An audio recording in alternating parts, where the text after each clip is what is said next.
I'm coming back to our first meeting. You remember some of you remember that it was this special no program conference that we started with something without any program, and you accepted invitation from us to join without not really knowing what it will be. And that was the beginning, I guess, of the trust which was built from the very beginning between us. And this is the source of something very relevant, I think, for our work. And I see now how we can build up next steps upon that. But this time we have program. And yes, and we will keep having program. Yes, and Veronica will care about that. I'm in a not easy position because I'm somehow aware that all of us gathering around this table are mostly practitioners, and we do films, art, books, literature, music, social activism in different fields, fight, being engaged here and there.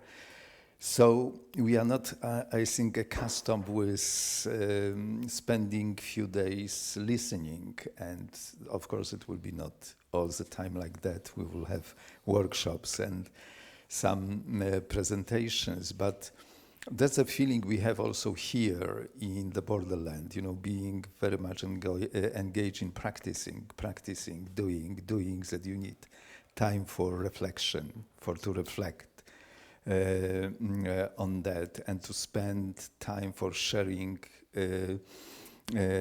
intuitions, words, to build something what I would call story, or narrative, which can give or connect all these points of activism and doing practical work in a kind of vision, in a kind of story, which is like placing ourselves in the world. Yes, what is your story? That very much the struggle we have with this concept or this idea or with this practice of the borderland is that we do not have a story, or we didn't have it. There was a vacuum of Okay, so coming back to the story, that there is a kind of vacuum of the story of the something what we can have as a worldview, positioning ourselves in the world, in concerning the situation like we discovered here at the borderland, which we thought that's maybe it's a kind of a specificity we have here in Poland or Central Europe with this borderland dimension here, but the case was that when we initiated this work here 34 years ago, we thought that we are at the end of the world. It was a Soviet border here still, and there was no internet connections, there was no even phone connection, because we had a post office, and you should first call to the post office, and then they communicate you with other part, yes, with the world. But soon we discovered that this topic or this problem is very actual, not only here in this corner of the world, but in many other places in the world. So, but the problem was also, how to talk about that, how to find the language, the practices to work on that. So what I would like to propose you for now is to reflect on the story I called Ethos of the Borderland, and I will try to explain it more. But saying at the beginning that I believe that our work as Academy Dilemma is very much, will be, and already is, I think, about building a story which we can concentrate on. And of course, it already is, more polyphonic story with different voices, backgrounds, experiences, and so on. But whatever is going out of that common work, I think that it will be like composing, I hope, something what we can develop as a common story. Because my feeling also is that that one of the problems we face in this contemporary world is that kind of monopoly of strongest stories, on the hand of radical, right-wing, conservative, or whatever you will call them, powers, that they are very strong in building narratives based on fear, based on, confrontation with other, based on closing ourselves in kind of a fortress, or with close identity and so on. So it's more and more prevailing story develop. At least we feel it in Europe, and you feel it in Caucasus, in our home regions. So the question is, what will be the alternative to that? Yes, what we can propose as an alternative. And of course, it's not only about the content of that, but also the way how we will do it, how we will practice it, and how we will manage not to make another ideology out of that, yes, but rather to open it up to the open society community concept, yes, which will not exclude the others in any way. Yes, it will be more empathic rather than just impose our own right or views to the others. I don't think that it is something what we want to, yes, with our story. So I don't see it as much confrontative, that it will be okay, we will have something better and against you, but rather it should be, something what will also at least try to embrace and be open, to other,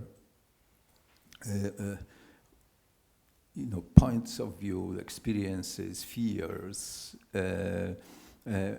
which are, of course, natural and something you should respect, or we should respect.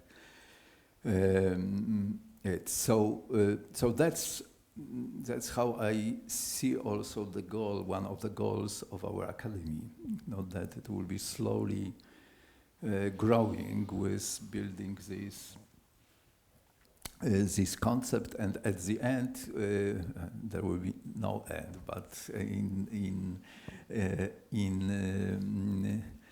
future activities, if we can imagine that Dilemma Academy as an academy with a program for 1 year or for 3 years, yes, because we also discussed it, that maybe we can in certain point establish the program of Alternative Academy where we can invite students, for 1 year of studies or 3 years of studies, yes, of that academy. That will be, so we should have curricula. Yes, we should have program which we will propose, as this kind of program of the story. So I want to start with our borderland story, which I call ethos pogranicza, ethos of the borderland. And I will tell you about this, in these fields, the language, the memory, the space, the time, people, community, art, and academy. That's the levels I feel I should touch, at least in that story of the ethos of the borderland. Starting with language. That was one of the first workshops we should open here when we appear, because we didn't have language for that work we wanted to do. And there was lack of words, but also there was lack of trust to some words which were somehow destroyed, or because of the recent history. Yes, that there were some words or concept like brotherhood, for example, in our socialist camp, yes, which sounds very ironic, yes, because we knew what this brotherhood was about. So these totalitarian systems we faced in 20th century use many good words which could be part of our vocabulary, but changing or withdrawing any sense, any meaning from them. So you had either this empty language, artificial language of or the language or the words which went to the underground, like taboo, you shouldn't use it, or just forgotten, yes, or something what disappeared because of the history, people didn't use it, or have some obstacles, to use it. So one of the words we use from the very beginning is pogranicze. That's what we translate into English as borderland. Also, very often we are translated in misleading way the borderline foundation. Yes, and this difference between borderland and borderline is also very meaningful, because and this is something I would like maybe at the beginning, if you allow me. To ask you, each of you, to say in few words how you would translate the word borderland into your language, and what is your first association when you hear the word pogranicze, when you hear the word borderland. How you would translate this into your language, and what is the association you have with this word or concept? Rafael or Veronica? No, I think we start with So for me, it's just simple answer is music, So it's this helped me with my self traumas, after communist time, and to be refugee and everything. So this is my key to this. Yes. I am translator, so I am always in the borderland, and it's music is part of the answer, because it's also the language and the space without borders, actually, as a matter of fact. But as a translator, I cross this space every day. So for me, it's very natural to be in the borderland, in this kind of like a liminal space of things. We have two regions on the borderland. It's Abkhazia and Ossetia. So I would translate it in sazolspirati, which means fierce, something that is full of aggression from other side. So it is not peace for me. It's something very full of bad waitings and bad expectations.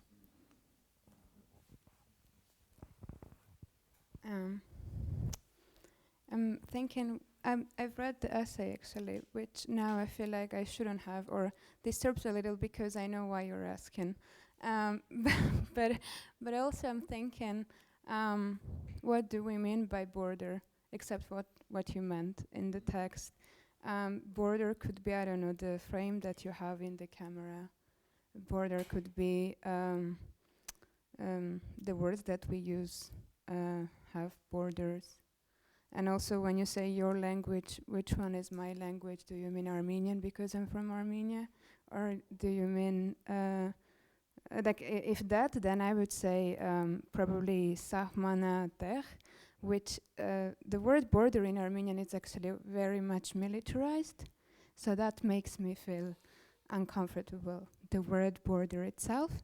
And also, referring to this mistranslations, we do have a word Sahmanain Taratsk or Sahmanain Gyur, which means a village or a space that is in the border, which in Armenian context usually means that it's either you have like military troops or something there, or it's a desert because no one lives in that kind of areas. But I would probably try to translate it as Sahmana Ter, because Ter is a place, but it's never clear what Ter is. So you can call everything a Ter. So I think Ter is closer to what you meant as I understood it. Ter, yeah. Ter. And we have another word for which is also untranslatable as several words that were mentioned in the text, which is ban. So you can call ban, everything can be ban, and you never know what ban is. Like this line from the Bible that initially there was, I don't know what is written in English, but in Armenian it's ban, but you never know what ban is. And if I can, which is why you can call it ban. Or same goes for Ter. With Ter it's a bit different because you know that Ter means a place, but also it means a way more. And it's also a bit personal. And I just also quickly I want to say that we do have a masterpiece in Armenian literature. I don't know who told you that. Forgotten. We do have it, and that's, I think that is by Ruben Filian, and we talked about it with Veronica a little bit. I don't know why Armenian writers did not tell you about it, but we do, and it is forgotten. And there, this writer who's not very known, he's a little bit more known now because of this contemporary Armenian writer, Aram Bachan, but he's also very fond of these borders and what do we mean by borders, and specifically with this word ban, which means everything and nothing at the same time. Marianne, but you said that, so one of your languages is Armenian, yes, but what the others are? I mean, I think Armenian is my, the language that I kind of got. I haven't chosen it, but now I'm trying to choose it. But it was given to me just because I was born in a certain place. So I think, but I'm trying not to take it as granted. So Armenian is one, but I think the one that I feel, but I cannot express a lot of things in Armenian, actually. So I would say the language that I feel more comfortable with is the visual one, I would say. And also poetry, but not very open about that part. With visual, it's easier. The less words, the better, I would say, for now. And I also don't like when there are too many dialogues and conversations in films, so probably visual, but also Armenian. But there's conscious Armenian, not Armenian just because I'm Armenian, kind of. Thank you. Yes, as Ukrainian, and what Krzysztof mentioned, that we have these socialist and very past associations with something. The borderland in Ukrainian would be also Pogranicza, which sounds quite similar to Polish. And then I would say that I would kind of divide these meanings into different levels. So there is a big level, and on this big level we have now a big war with the borders that have been violated and the borders that have been now violated from the both sides. And this is something that is to be valued and is to be protected. And there are different levels of protection, starting with the respect and the conscious understanding of the differences without any violation, and then, of course, the militarized meaning of the borderland as something that either can be a respectful life on the border on both sides, or it can be also something like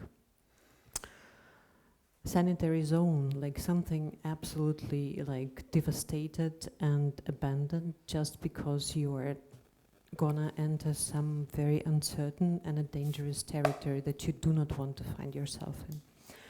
Then talking about the bad associations again, it's then Russian and pogranичники.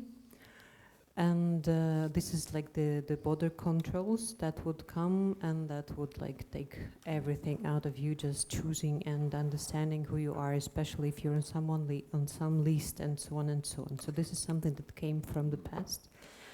And then this same word, it's also been used for some like psychological and psychical states. So like when you are on the border of like being conscious and being sick and not being sick and so on, which is also very interesting in terms of this mental traveling, whether it's conscious or rather unconscious. So and then we'll say about this pogranicze. Yeah. So this is also like, it's like pograniczny stan, so it's like the border like state, something of mind and of health of the body. And then I was also curious, what about the younger people, those who haven't lived through these past with all those bad words? Because now, especially what I've heard about the choosing the language and about Ukrainians who've been speaking Russian for their whole life, but now they choose speaking Ukrainian, especially to their kids, because they don't want their kids to be Russian speaking on the one hand. And on the other hand, people who came, for example, to Kiev, to some places that were already like Ukrainized, but they came from east and from the south, and they say, so what is the problem? We have been talking like this all the time. So then there is again this border between languages that kind of doesn't exist, because if you grew up in this country, you speak or understand both languages. But if you're a foreigner and you come from like Russia, for example, or whatever, then you do not understand it because it's a foreign language, and then there is this border. So yes, so this is something that I would say, like from the state, this big level, to something rather private, like your private borders, like body, like your wishes and feelings and so on. So thank you. Thank you, Ksenia. Actually, you said everything. So I have nothing to add, because you said about checkpoints and pogranичники. You just said everything. So let me just share my feelings, only feelings, what I feel here on this borderline, because this borderline is a Belarusian. This is not only, for us, it's not only Lithuanian and Belarusian borderline here, physically, in Krasnogruda, but also it's a Belarusian borderline because it's only 40 kilometers from here to Grodno. It's a very big Belarusian city. So as I feel, so the first word that I have association with is checkpoint. All guys from this territory look at me and check me. When I situated in the heart of Belarus, I live my own life, I have no troubles, I'm here, they just watching me. And they're talking about this territory, it's not only Belarusian, Polish and Lithuanian part, it's also a Jewish part. They are already not with us here in Krasnogruda. They are looking from us from the sky. So it's not like triple checkpoint. It's like 4 time everybody, living person and dead person, looking on us on this. Don't say no land territory, but on this territory, it's place of checkpoint. We're super vigilant. But now, I mean, there is this feeling of like a handcrafted borderland in here that, like, eliminates all these associations, because this is the safe borderland. Somehow you like discover the borderland that can be like very much different. And this is something that surprises a lot. Thank you. Thank you. Ksenia told a lot also from what I wanted to say.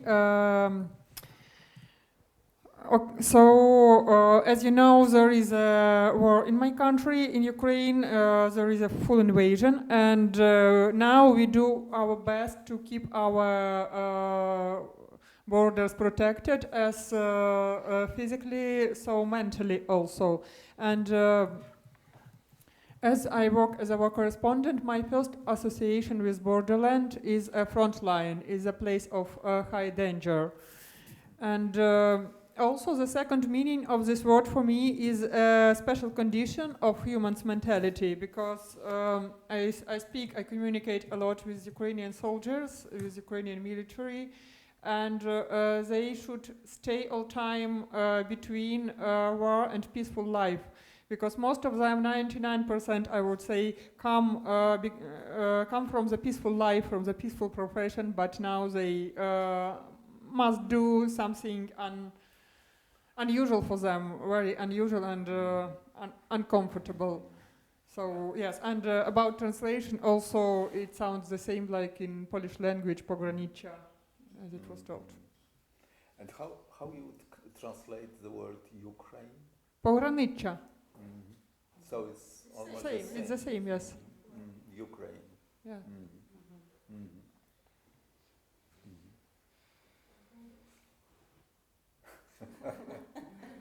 This is called cheating. Hi. First, I hope that you did your homework for the workshop. So we will talk about borders. Did you see that? This is the first question. Yes, probably. Please do it. Find words. You'll see in Veronica's mail. I come from Croatia, so I was never thinking about the word pograničje. That's the interesting thing. Even I come from the region that is very close to Bosnian border. You have maybe less than 1 hour driving, 40 minutes, I think. Because after the war, the border is the only thing that was important, not the borderland. So we never thought, and I was never thinking about the land. I always was thinking about the line.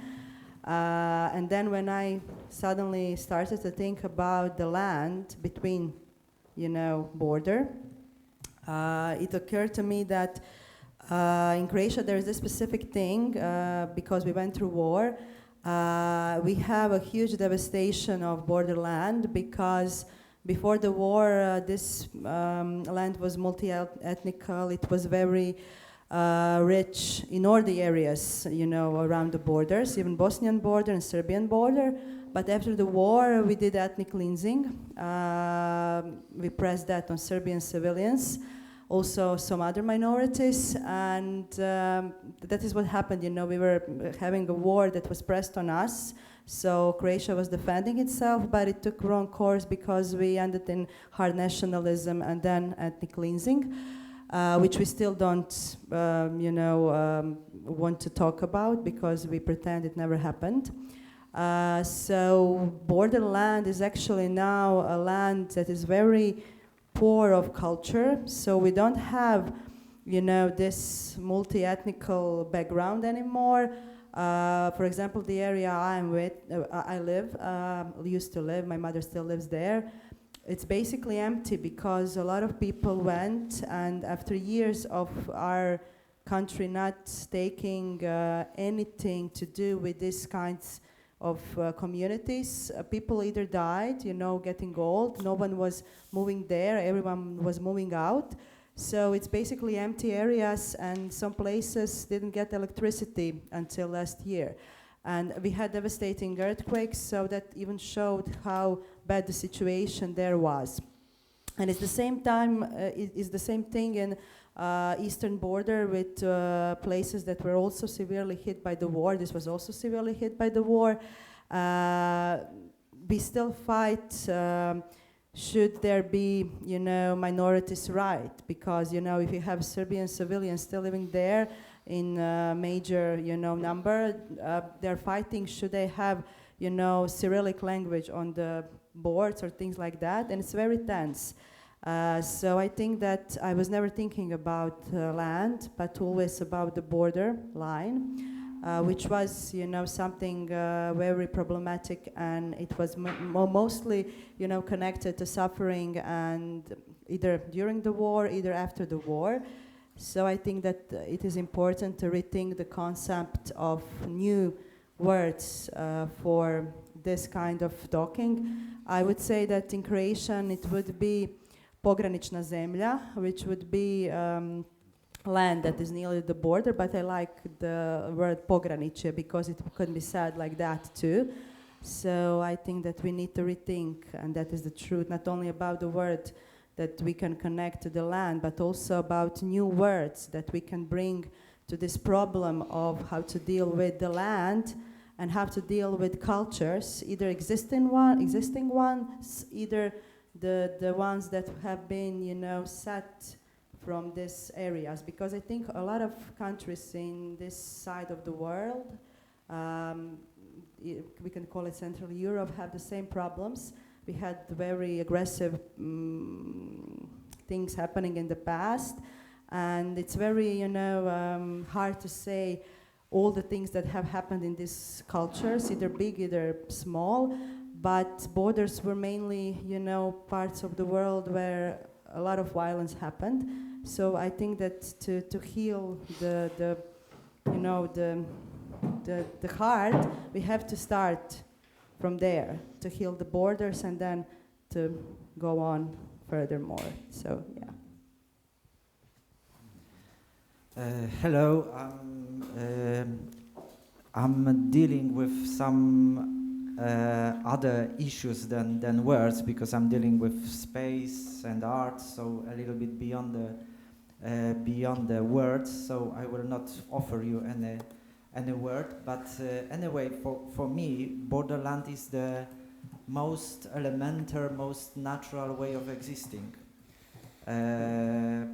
Each family is a borderland, in fact. So people are meeting and deciding to create something new, and we are coming from this borderland situation in both types of families. I mean, this traditional one and the patchwork one, which we deal nowadays. So for me, this is something extremely natural. And I was, since my childhood, I was always wondering how borders are artificial. I'm coming from Silesia. This is the region where borders used to be or are everywhere. I had the feeling that each step I took, I crossed some border in the past or nowadays. And at the same time, I felt that the space is continuous. So the borders are the most artificial barriers you can put, because in fact space is continuous, at least since we've discovered that the world is round. So before probably we believed that there is a limit of our world, but in fact there is not. Of course we are constantly trying to divide the land, the society. This is the way of ruling. This is the most efficient way of ruling, divide et impera. But the way of existing is existing in the way I told you, connecting. So So Krzysztof once wrote an essay about connective tissue. So for me, this is the best synonym of the borderland, the connective tissue. Very first association about the borderland comes from the school when the history teacher told us that we are the borderland, Georgia, between the Europe and Asia, and nowadays it's not the same dilemma, like, because we somehow decided that we are Georgians, therefore we are European. It's a word from our past prime minister who was murdered, or what was the case? He was murdered, but yes, he was murdered from the some connectivity with the government. I don't know, it's some kind of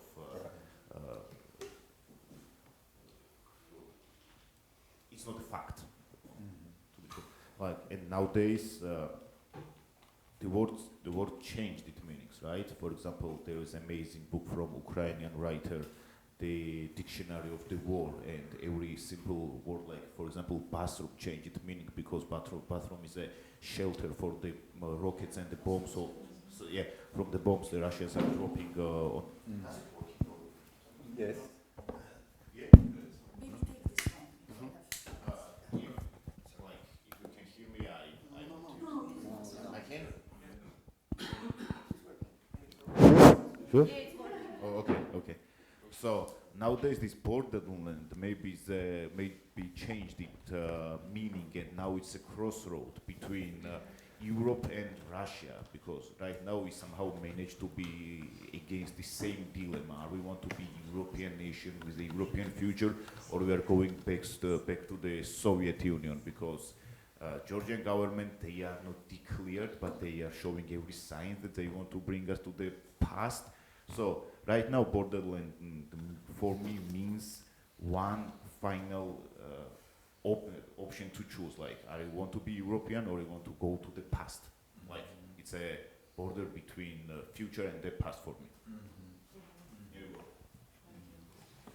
I'm still searching the answer for this question, and Veronica, you may remember I asked you during our video call, what do you mean in this word? Because yeah, I just began to think about this, but just now, for now, my answer will be, this is the place for me which I see, which is near somewhere, but which I can't cross.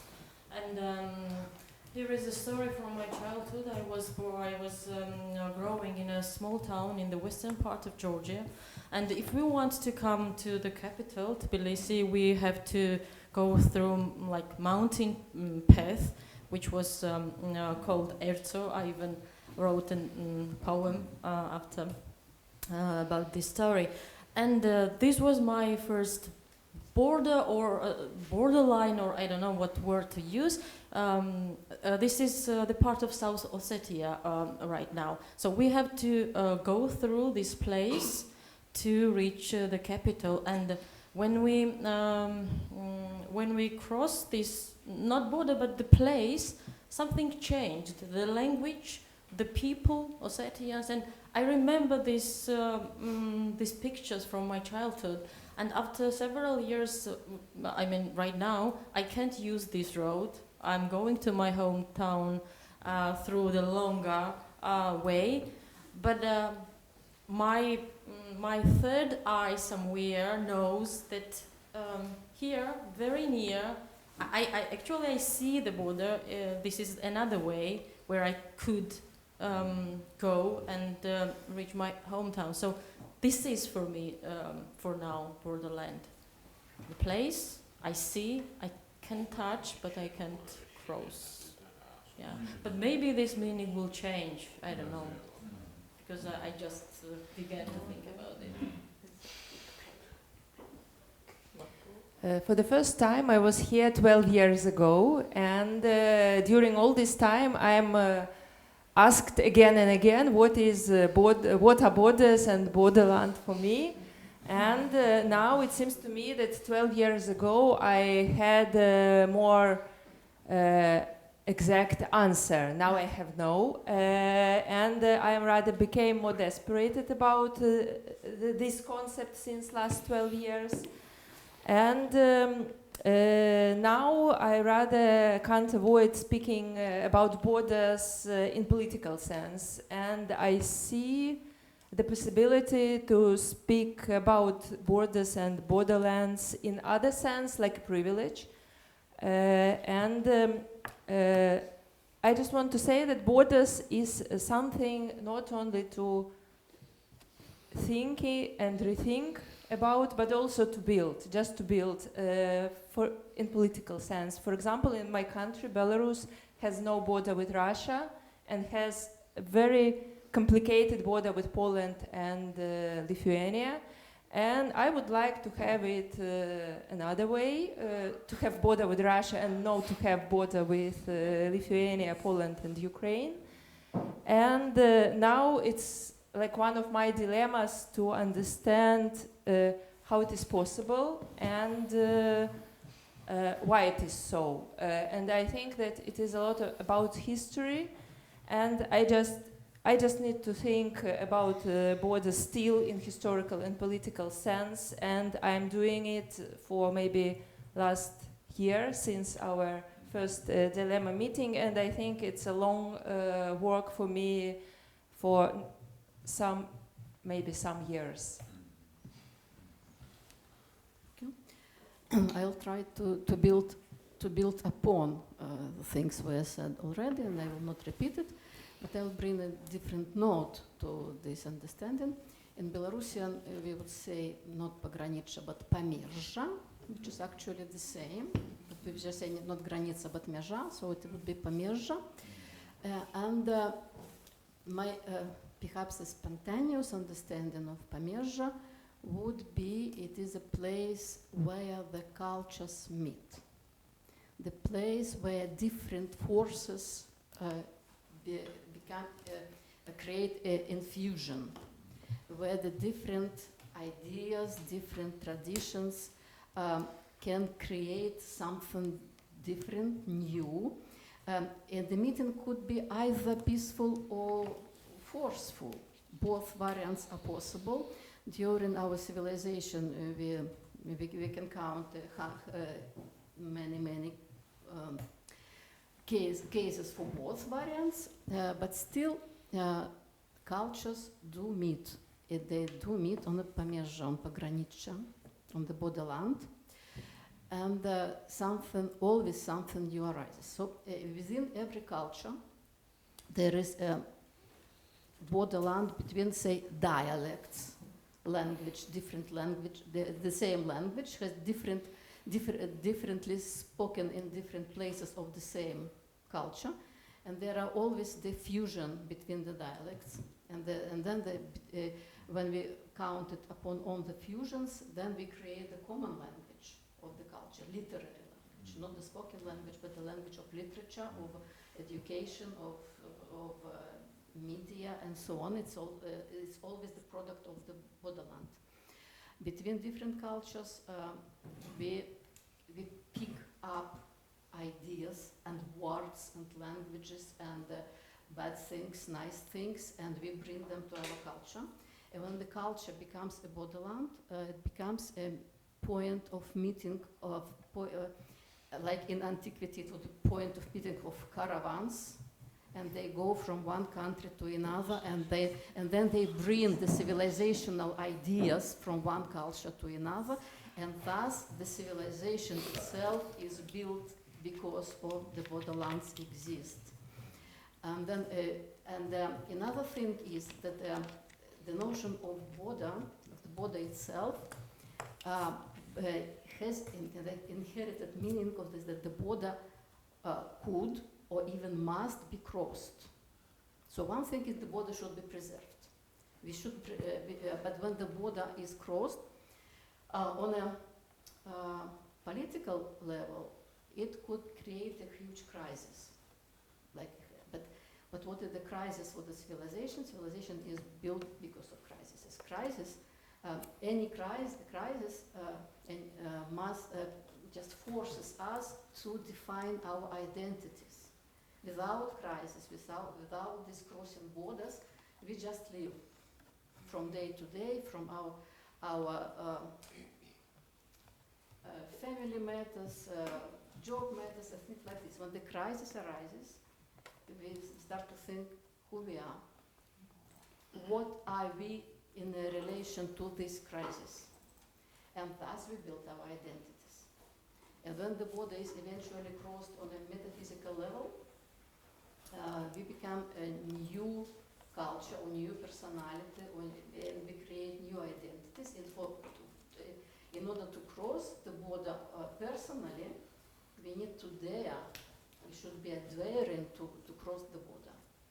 Because it's much more comfortable to live within our borders. But when we cross the borders, we become bigger, we create the world actually. The world, the universe is expanding all the time, but it's expanding on metaphysical level. It expands every time we cross the border.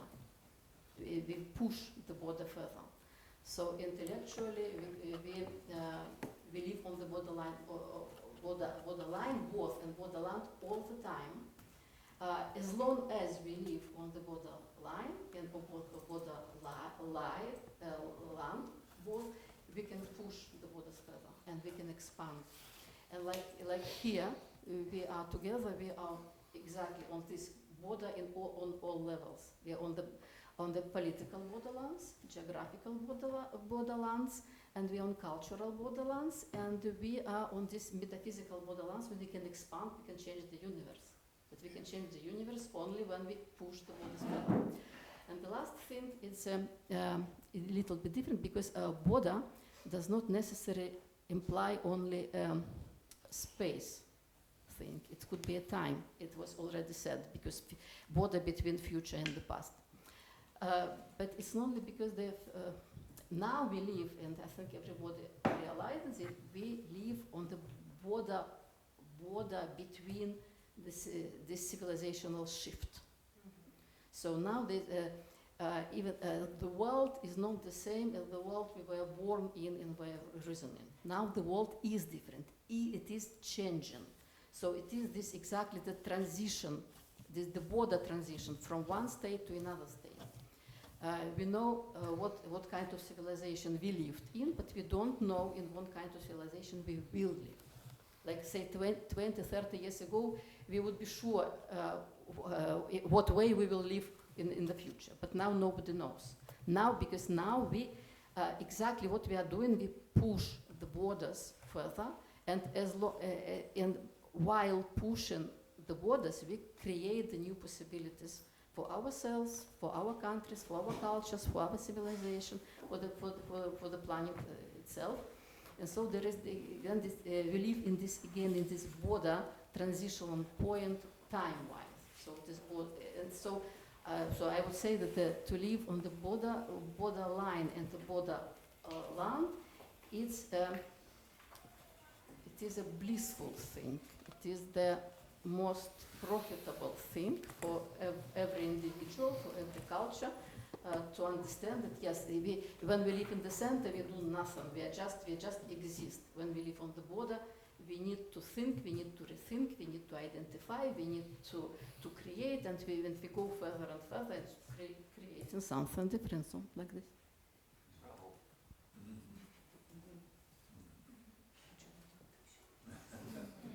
Yeah, okay, I think I also have pretty much nothing to add. And as Alena and Ksenia already told, it's going to be pogranicze. So I was thinking about maybe just the words borderline and borderland.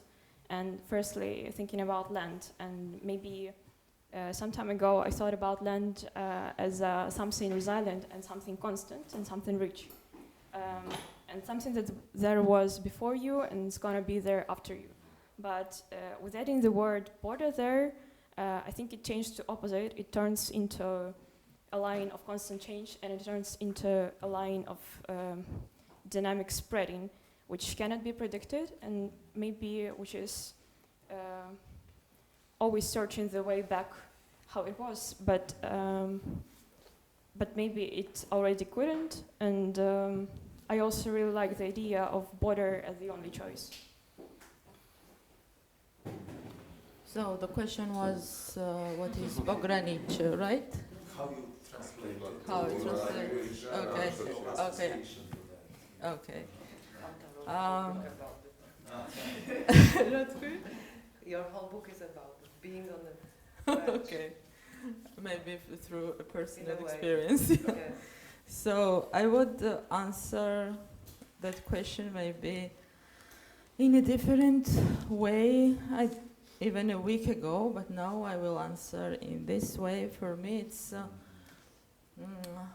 it's the process of like deconstructing and reconstructing things, but it's more of reconstruction for me now.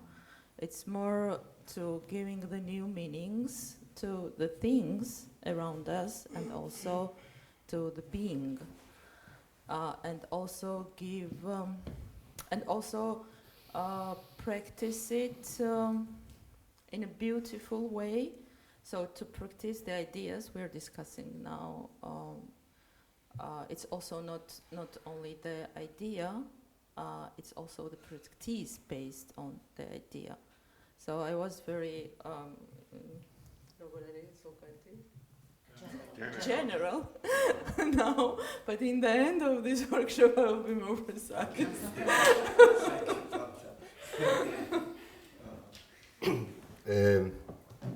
In Lithuanian, pograničia is pasienis, which literally means by the border.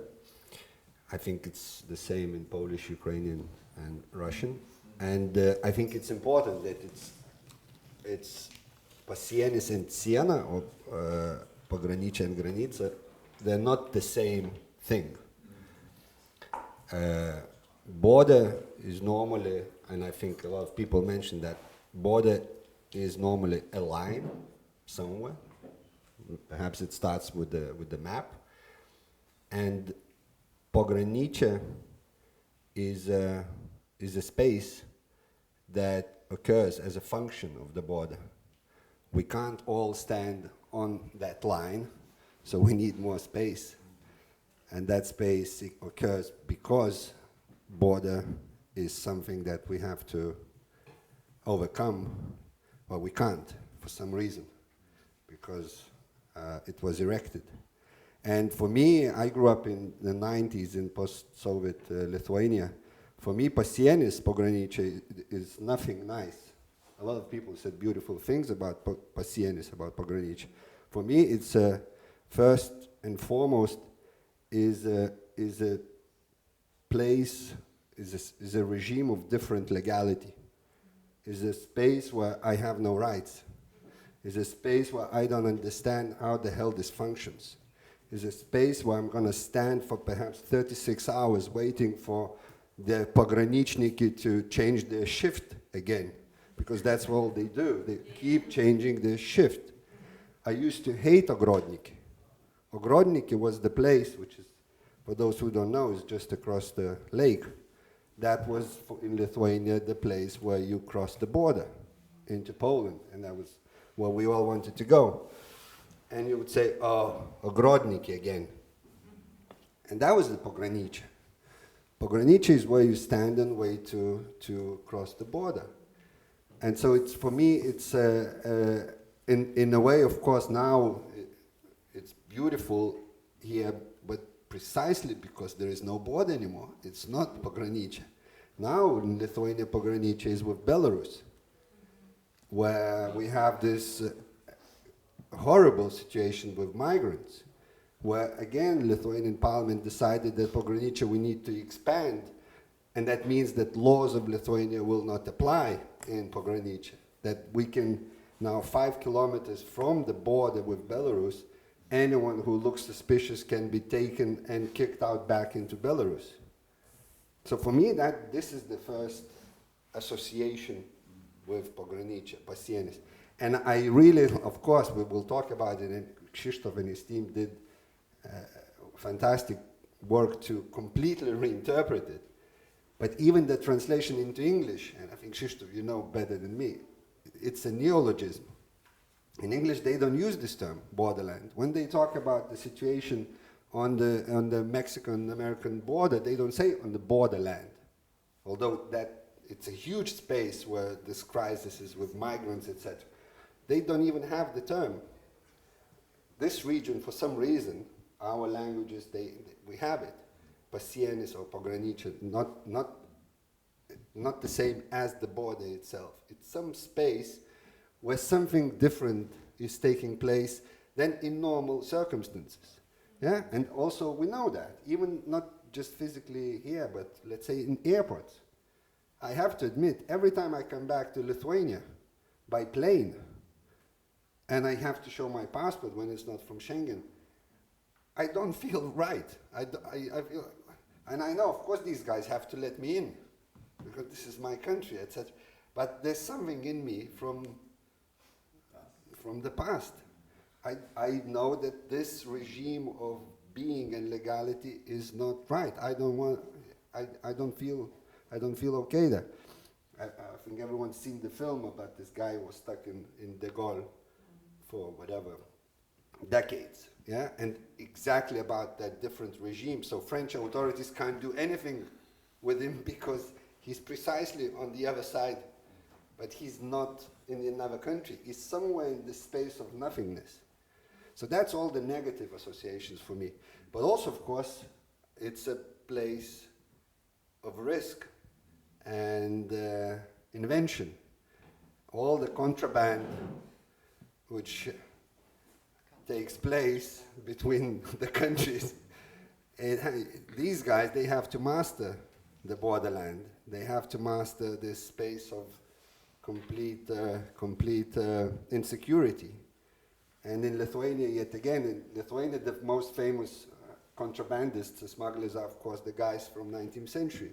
They smuggled books because Russians prohibited Lithuanian books, so we had to print them on another side of the border. There is no Lithuanian-Russian border. Sorry? There is no Lithuanian-Russian border. Now there is, of course, with Kaliningrad. Yeah, and in 19th century, of course, Lithuania was part of Russian Empire. So what is now Kaliningrad used to be Prussia. That was the most free place for Lithuanians. Now it's the opposite. But anyway, so yeah, I just wanted to bring that up. So, translation of this word in Georgia will be Sasazromitsa, probably. It's interesting that in our language, border and the sea has the same roots, the word, so Georgians were never sailing, so there was our border. Associations for me, so associations with Polish word pogranicze is nice because it's only a place, such a peaceful place. It's the only place in Poland I have ever been, and I'm second time here.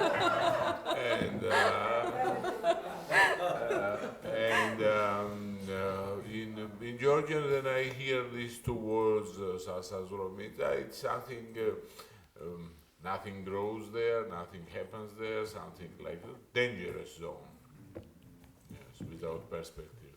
That's associations. Thank you. For me, when I'm translating it into something, this word, I would translate it into Italian, into the word Marche, which is a region in Italy, which actually this name means 3 marks. I mean, this is a combination of 3 regions together, and that means it is used also as this kind of a mixed region, and a region of a certain kind of freedom, and it is the opposite of przedmurze, of the antemurale, of rampart, of bulwark.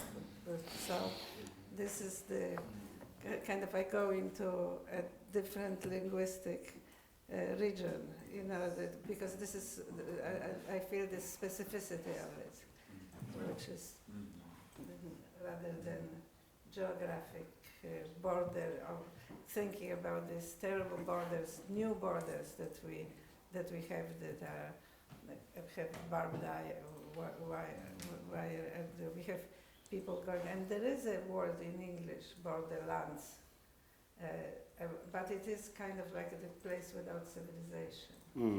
With American English. Fringes. Sort of. Yes, fringes. Yes, absolutely. I was just thinking how different was my experience with the word borderland because I kind of started with a very unusual point, and I was growing up here and started from a different angle, different end of this thinking about borderland. So for me, the first experience was with the philosophy and work of the Borderland Center. So you can imagine that for me, experiencing and learning then about different understandings of the borderland was the process. But so when I'm thinking what was so difficult for me at one point to explain, because I was kind of raised with this work. So for me, it was something natural and kind of gained throughout different cultural practices since I was very little. And when I've met different interpretations of that word in school, for example, for the first time, and then in different occasions, the two things were really difficult for me to explain. So one thing was this very strong association I had from the very beginning with community. So for me, it was always about the community, but not a community of your own choosing, but the community that you are already a part of. So it took me a while when talking about the experience of the borderland, to start from that point, to make it clear that what I mean by our place and our borderland is the community that is here, but it's not a community of your choosing or the community that you were born in because of your nationality or religion, but it's a community that we encountered here on the spot, which was already very much diverse in itself. And the second thing that was also took me time to understand that this is something that distinguished this definition very much, it's this constant effort. So for me, seeing the work and being raised with this work was very much about witnessing, for years, the process of different kind of efforts put into building this borderland community through art, through education. But this is something that was in a process, so it was never done. It was something that was approached all the time from different perspectives, engaging different generations, making the language a part of it, but always day by day working on it. So when I think about borderland, I already have the understanding of what you are saying and explaining, and it very much resonates with me. But I would always come back to these two things, so the community and the constant effort. Okay.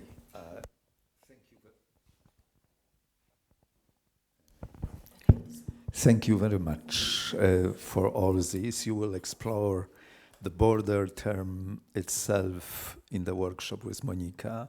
But now it was very helpful for me also, and I think for us to see our world of Dilemma Academy, how it is rich with different points of view and experiences, and the question is fascinating, how to build all this connective tissue, between all these feelings and experiences. I would say at the very beginning that when we somehow invented this term pogranicze in 1989, 1990, it was already in this burden of understanding pogranicze as pogranicze in fire, so borderland in fire. So that was this image of permanent conflict zone, like Nana was telling, with aggression, with wars, with, being in fire. And we even had this TV serial about, in the title, Pogranicze w ogniu, borderland in fire. And you had this strong image to name these territories, experience, cultures in permanent conflict and in permanent war. And so we were from the very beginning aware about this heavy dark ground. We put our work and practices, that there is something painful, and even the decisions that we moved here to this borderland from big cities, from other parts of Poland, because borderland was created as a center and foundation by the people from outside, mostly. Yeah? There was only Wiesław, whom you already maybe know, but you will meet him, Wiesław Szumiński. He was only member of our first team to be from here, from Seine and this region. We came from outside, but it was a decision to start this practice, this work at the borderland, with this community where the problems and conflicts are very alive and still in the ground. So I would say that, as Monica said, that sometimes we should start, the work to change the center, from the borderlands also, that you go there, you face this situation, and you try to establish your work, daily work, as Veronika said, in that very place and very community, not in the academic circle, not somewhere where it would be much easier, maybe, but really where it's very hard to imagine that you can do such kind of work in any way. So this was one thing to experience it, and we came here also like greenhorns, so the people which didn't pretend that they know what borderland is and what we should bring here. It was rather, come here for listening and for to learn and for to try to understand. So it may had a great impact on our work also as artists and educators, that everything what we created was out of the local community experience and stories and knowledge and problems we faced here. So that was. And many things I will share with you about ethos of pogranicze comes from what we learn here and what we heard from the people, how we started to read these stories. And of course, the paradox of our work is very often that when only we started to do some work, yes, we were with this stigma of you are so idealistic. Yes, that is, of course, we publish books about very painful things. We work on a very painful and difficult territories and so on. But when only you start to do something, you already receive this, are you so idealistic? Are you... Yes, but that is, also I think the attitude of our culture before, that you usually deal it like with a conflict zone, and you have a negative language to talk about this, especially in media, yes, and everything. So the legitimate language to talk about this is negative language, which is very. Which is somehow much easier language to name all these things. It's very absorbable by media, by academic world, with this critical language, and you know how to deal with conflict. yes, in the reflection, in journalism, in academic work, but much harder is to deal with something else than only it. Yes, to have it also inside your work, but to make this effort that you try to go beyond or try to change or try to make kind of transformation with that.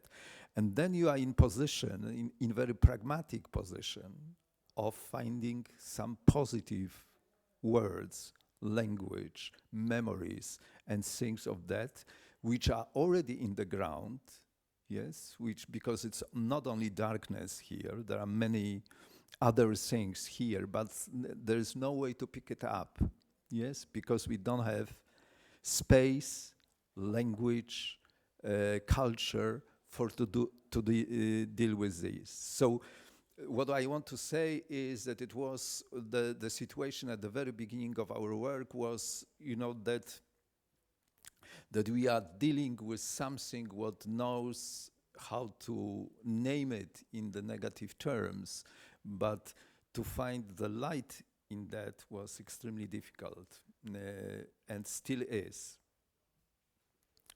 How we came, you know, to this word borderland, it was to pogranicze, was first from naming special persons, which usually people call człowiek pogranicza, the person of the borderland, which we learn from local people here on the eastern borderlands of Poland. When I was traveling here before establishing the center, and I was interested in all minorities, you know, in all differences and others, you know, Jews, Tatars, Roma Gypsies, you know, asking people about these things, they usually will tell me, go to her, she is a borderlander, she will tell you. Yes, and I was wondering always, who is she? You know, who is this person they call borderlander? Człowiek pogranicza. And slowly when I started to discover these persons, you know, that's how the idea of ethos of pogranicze, of the borderland came to me, that there is a certain values, you know, certain practices in life that people associate with the ethos of borderland, yes? And why they were not saying that we are all borderlanders, but some of us are borderlanders. It was also interesting that people felt something that we were not, for example, strong enough or capable enough to be borderlander, that the historical circumstances were so difficult that not everybody was a borderlander, the bridge builder. There was time to divide, you know, there was time to be hero on your side, to fight for your nation, to fight for your language, you know, that we were, you know, focusing ourselves on such issues. We started to build national states, national identity, and so on, which was not so long ago, yes, this period. So we were focused in different fields, but there were among us some people who tried or to behave differently and in other ways. So they were, you know, keeping this kind of openness and relationship and coexistence with others in a way that people understood that they are bridge builders. And they keep these connective tissues even in a very terrible, difficult, dark circumstances around. And for example, there were people during the Holocaust, you know, risking their life to help Jews during this period of time in different ways, and so giving them shelter, and you know that giving them shelter means to risk the life of the whole family, yes, to keep them in their house or find for them any shelter. Sometimes they were denunciated by neighbors and by other parts of communities. In many cases, you know, community remembered what they did. Yes, during that period of time, and for many years, nobody was talking about that. And at any levels, they were heroes for the community, either local or national. Yes, for decades, these people were just in silent. Yes, and you can understand also because they had this capacity to something more or something different that usually people do. So mirroring yourself in that situation, that you are not capable to do it, that you feel the fear, that it was beyond your capacity, you know, it stays with you, and you can react in different ways to that. You can react in a way to just be against or find these people a kind of a scapegoat of your bad memories, yes, and or you can just keep silence on that, but you can imagine that in a close, with strong ties, family or community, when somebody starts to behave in different way, it becomes a kind of stranger, an inner stranger. That's the case, I think, of the borderlanders, that they became not strangers or foreigners from outside, coming like, you know, from elsewhere, but they became being ours, being local, yes, they became strangers because of this attitude, towards others, toward neighbors, keeping this bridge building in any circumstances, possibilities of work. So that's why you go to her. She is a borderlander, so she's somewhere elsewhere, yes? And the question for us, for the very beginning was, could we bring that people back to the community face to face? That is nothing to hide. There is nothing to be ashamed of. Yes, that there is another kind of heroism or, behaving good than just defending ourselves, but also not to judge other people, especially us, yes, people who started to do these works, that it was not about judging and making, judgments to other people, what they did in the past, but rather trying to understand all these difficulties and back to make borderlanders back to the community and be part of that, understanding that there were different front lines, and I could very much understand, for example, people here from Lithuanian minority who living in Poland, where, for example, the Lithuanian language is in danger, and they focus themselves and devote the activism toward to defend the language, yes, and to build, for example, in Seine, we didn't have for years, Lithuanian school, separate school for Lithuanian children. Here, so you would pretend that it's better to have a common school, for kids, and of course, ideal scenario would be that they have.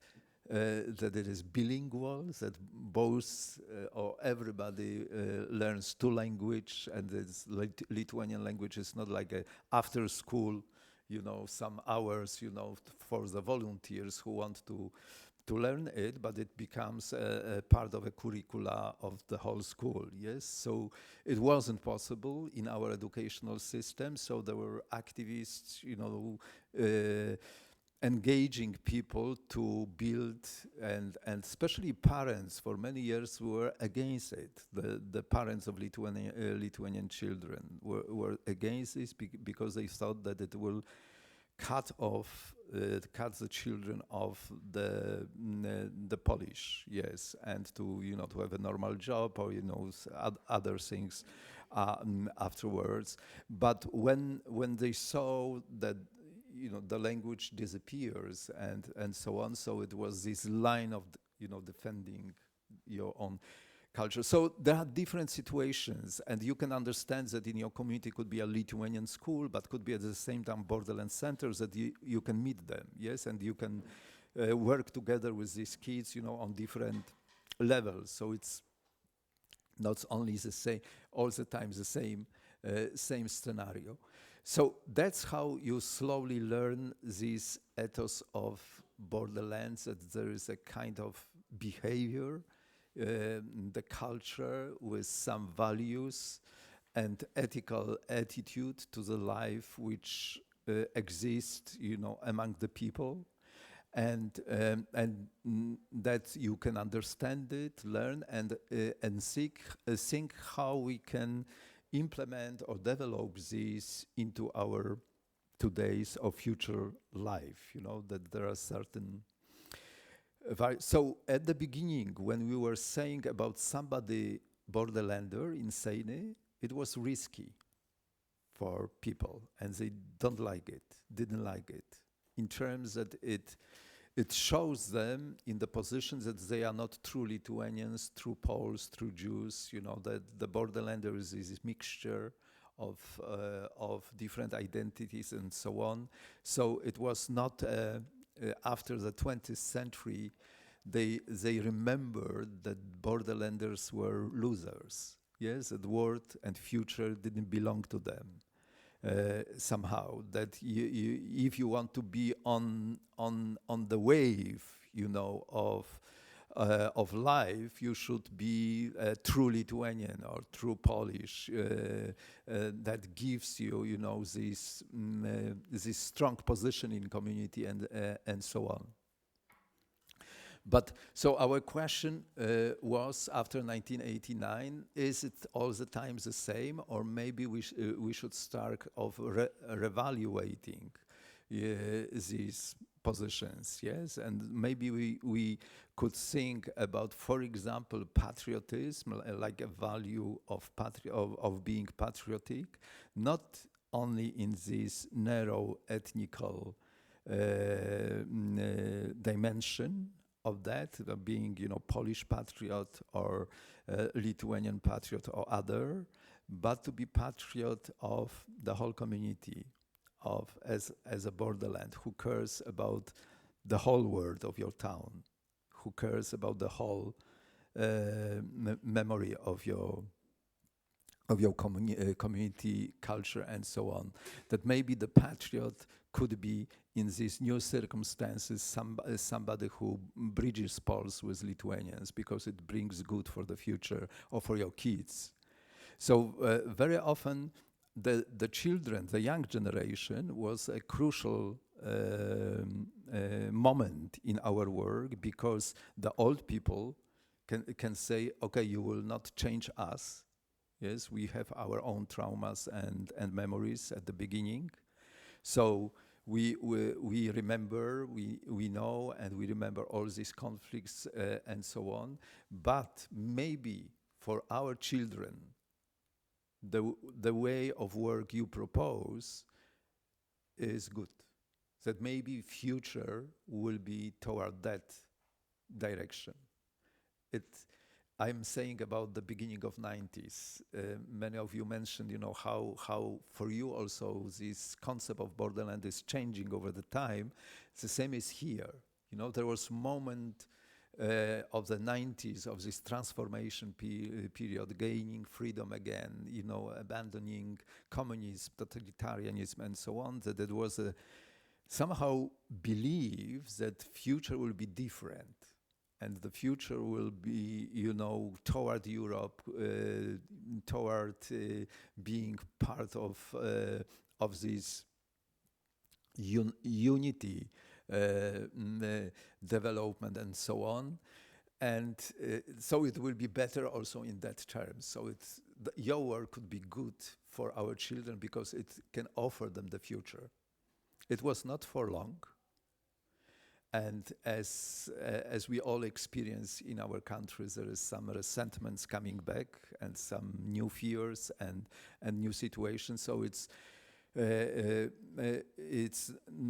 not anymore, the the understanding that it will be just better and better, you know, each decade, each generation, that we have now these fears. I think Irina was mentioning also that we are on this shift, you know, of a big change, and we don't know exactly what is before us, and then anxiety also grows from that. But there was a moment when it was possible to create in a small town such strange, crazy center, which was called borderland.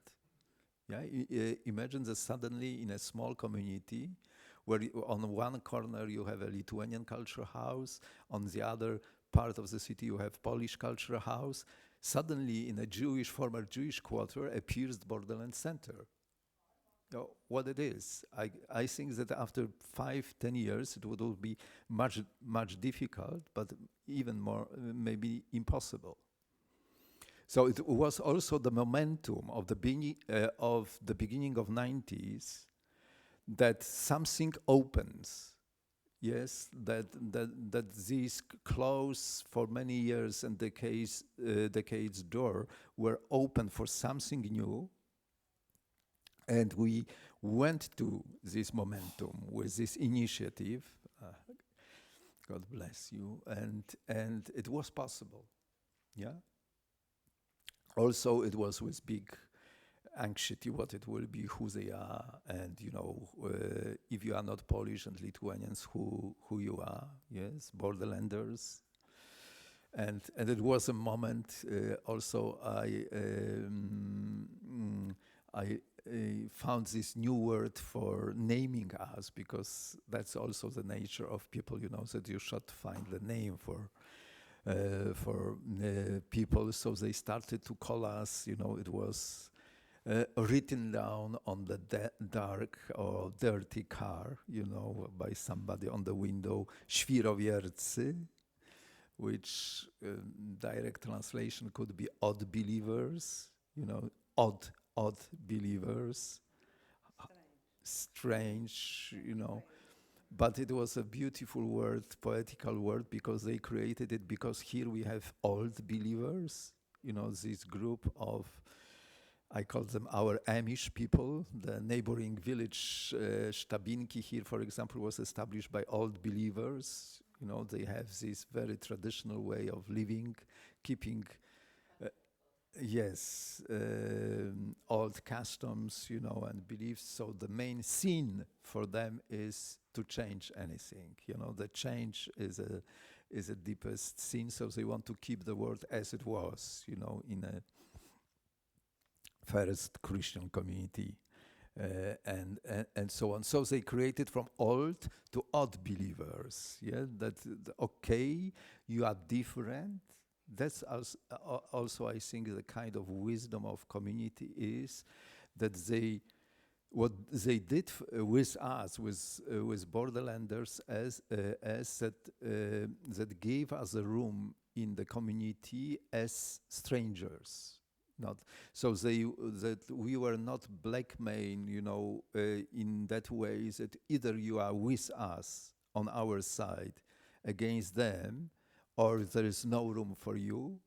But the situation was, okay, we know that you are different, but okay, you can have the room here and continue this work. So this kind of memory of having strangers among ourselves in our community, I think, was also very strong to that. It's nothing new, because we always have different kind of people, different strangers. That was, and of course, slowly, year by year, this term borderlander was changing, gaining more and more positive meaning. Because because they knew it was not any outside invention, that they knew that they have borderlanders in their families. They knew that the families are not homogeneous here. Yes, that the family are mixed here. That when we started to work with young people about their family stories, you know, they discovered that in in so-called Polish families, they have a Lithuanian uncle or Jewish grandma or Belarusian cousin, yes? Nobody was telling them for many years, yes? Because it was kind of taboo that you have as a stranger, a different person, you know, in the family, but something was inside, you know, in subconsciousness, in this not telling stories, that we have it and we are part of that. So slowly this term of borderland, pogranicze, człowiek pogranicza, borderlander,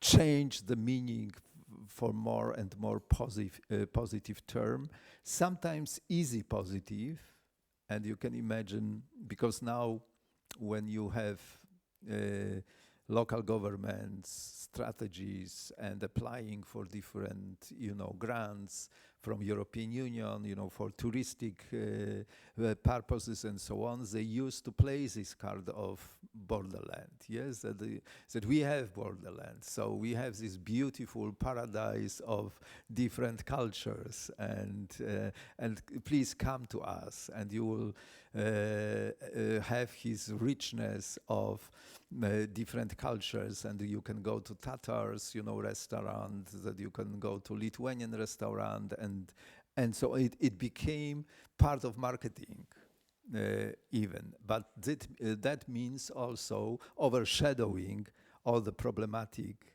and problems, yes, and not telling truth about problems still existing with minority group, minority rights, with immigrants, and so on. So you have also, that's what I wanted to stress, that there's another extreme, yes, that you go from that negative to very artificial positive attitude to that, and you have it like a part of an easy cheap advertisement, you know, of the region. So that's how we try to position this work, not being, you know, taken by either side. I think saying this, that maybe we can make a break now, and I will come to more specific issues of the ethos of borderland. Okay.